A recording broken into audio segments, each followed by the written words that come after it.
Cinema എന്ന് പറഞ്ഞ ഒരു ബ്രഹ്മാണ്ഡ ബിഗ് ബഡ്ജറ്റ് പടം. അതിൽ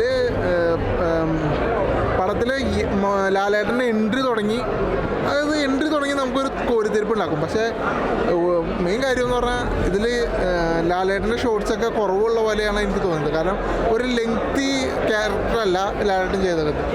അതെന്തോ ഇതൊന്നും അറിഞ്ഞുകൂടാ.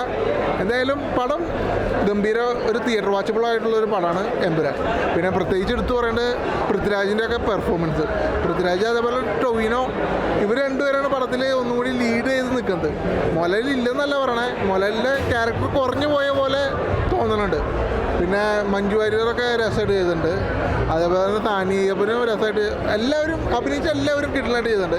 പിന്നെ മെയിൻ കാര്യം എന്ന് പറഞ്ഞാൽ പടം കണ്ട ഒരു pan India tour pan world tour പോയ പോലെ നമുക്ക് ഫീൽ ചെയ്യും. കാരണം പല രാജ്യങ്ങളാണ് പടം ചിത്രീകരിച്ചത്.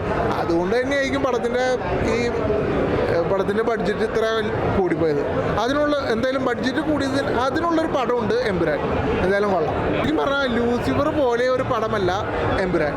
എമ്പുരാൻ എന്ന് പറഞ്ഞാൽ കുറച്ച് വയലൻസ് കൂട്ടി ആക്ഷനൊക്കെ പ്രാധാന്യം എടുത്തുള്ള പടമാണ് എമ്പുരാൻ. ലൂസിഫറിൻ്റെ മേക്കിംഗ് വന്നിട്ടുണ്ടോയെന്ന് ചോദിച്ചാൽ എനിക്കറിയാൻ പാടില്ല. കാരണം ലൂസിഫർ എനിക്ക് ഒരു വൺ ടൈം വാച്ചബിൾ മൂവി ആയിട്ട് എനിക്ക് ഫീൽ ചെയ്തിട്ടുള്ളൂ.